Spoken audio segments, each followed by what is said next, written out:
Hello and welcome to Share Talk. Today I'm joined by Richard Lloyd, who's CEO at MINEXIA. How's today, Richard? Good morning, Zach. How are you? I'm doing fine. It's nice to see a new name, a new face in the markets. You may have chosen a pretty good time as well. Some people have said to me, fund managers said to me, this is the best time in the market since the dot-com boom and obviously bubble that we had then. Mining sector, tech sector, and pharma are the hot situations at the moment. I gather you're going to try and exploit at least some part of that. Yeah, I guess out of adversity, we've had a sudden acceleration since the beginning of the year with NR Private Market, which is a online, it's been described as sophisticated crowdfunding. So we're FCA regulated. And yeah, the COVID situation where everybody is doing online conferences, etc. And why not on the fundraising side as well?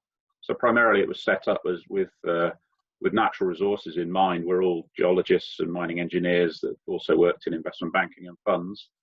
And we set this up, the infancy, about 4 years ago, but really got cracking sort of April, May to 2019 and had this huge acceleration since. And we've now done as you know, with High 55, who you spoke to, I think, the other week, we've now developed a parallel platform in the fintech space. And then green tech, you know, that could be our third parallel. So it's accelerating pretty quickly. But I suppose the USP is that you're addressing a certain type of investor. Obviously, the whales go to certain places, and maybe there hasn't been a proper place for people who are not too big, not too small. You're somewhere in the middle.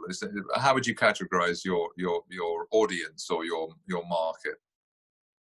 Yeah, we probably started off with mackerel and we're heading up towards pilot whales and something slightly larger. I think we identified a gap where the private, they have to be sophisticated and high net worth because we're FCA regulated, as I said, as an authorized representative. So, but perhaps you and I, if we're putting in 10, 15, 20,000 pounds into a deal, very often the brokers, it's a lot of work. Ours is all automated, so those investors certainly got left behind, I think, in the early stages of deals. We have a fully transparent platform there, so everyone is offered the prices at the same levels. There's no sort of manipulation of prices. There's no expectation management. It is what it is. We haven't yet had to cut anyone back, even if deals have been oversubscribed, which is lovely. And also from the issuer side, it's the smaller raises. We target the 1 to 10 million raise, and as we get bigger, we need to balance our investor levels with our issuer size and gradually keep those kitchen scales balanced. So yes, you're absolutely right. We identified a big gap in the market that is forever widening from the sort of friends and family round all the way up to the grown-up financing, and that gap seems to be getting wider. And it was an opportunity to fill that gap. And a lot of the brokers see it as complementary anyway, so it's not a huge threat. There's a big market out there. So it's the business that they can't be bothered with so much, or think that they can't be bothered with.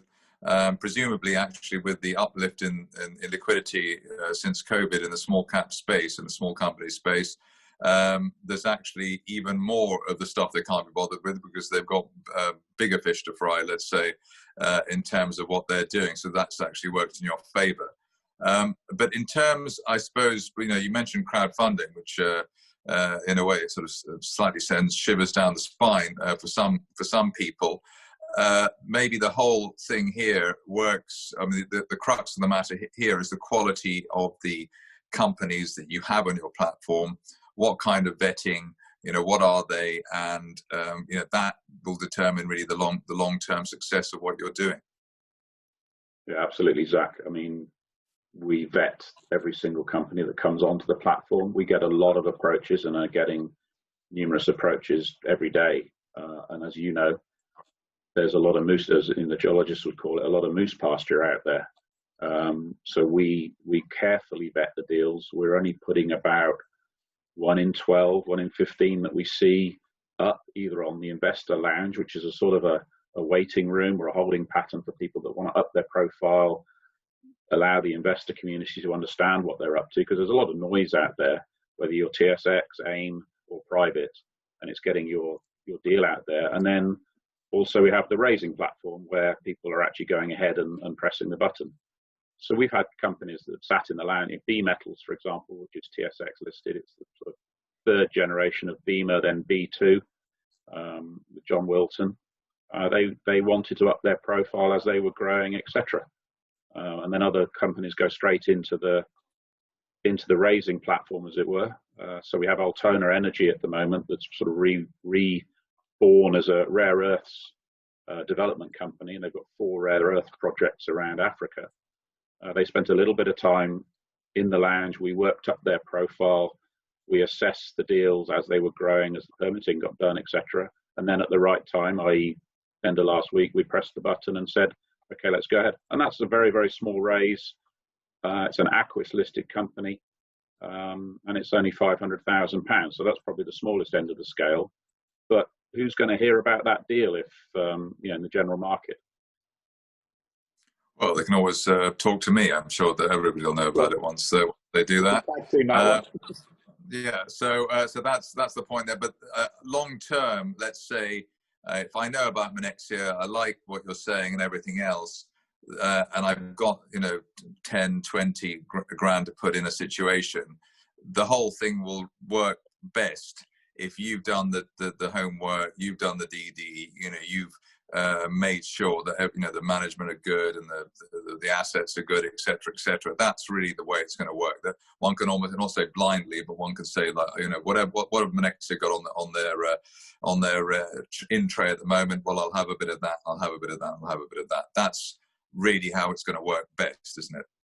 Yeah, we're increasing the probability of success. We're not recommending a stock, but we put all the information out there. We do our own due diligence. It's got to pass. The biggest challenge to something like a platform is obviously the KYC and the AML side of things. So we have a strong compliance team behind us as well.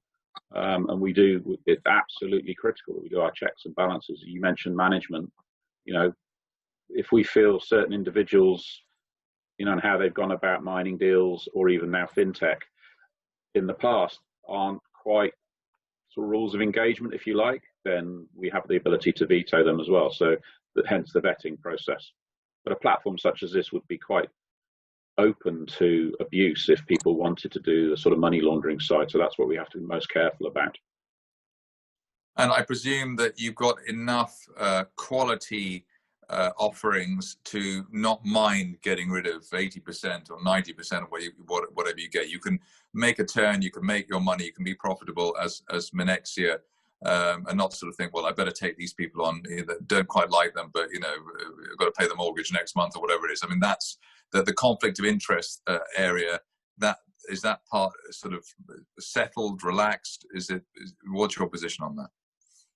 Yeah, that's why we have it's almost an investment committee. And then we have an advisory board as well. Everyone has their say.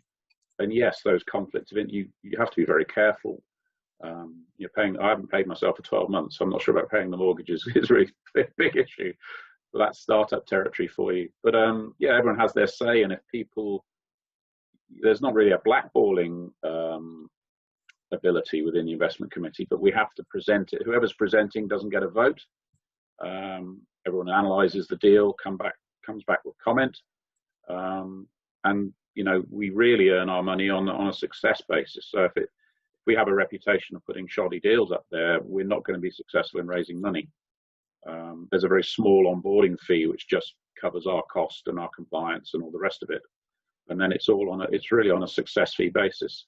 The investor isn't charged, so it's free for the investor to sign up. They have to pass their KYC and their sophisticated investor checks or the high net worth checks, and once they've done that, it's free access, and it's really the issuer that pays through commission.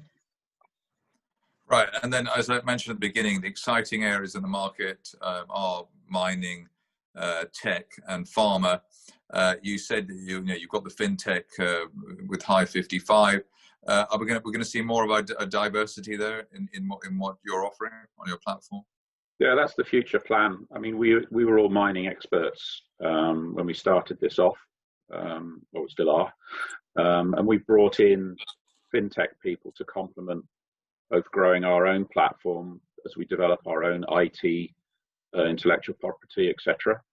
And as we developed that, we realized there were more and more opportunities in that fintech space, and likewise in green tech. And there's that sort of crossover.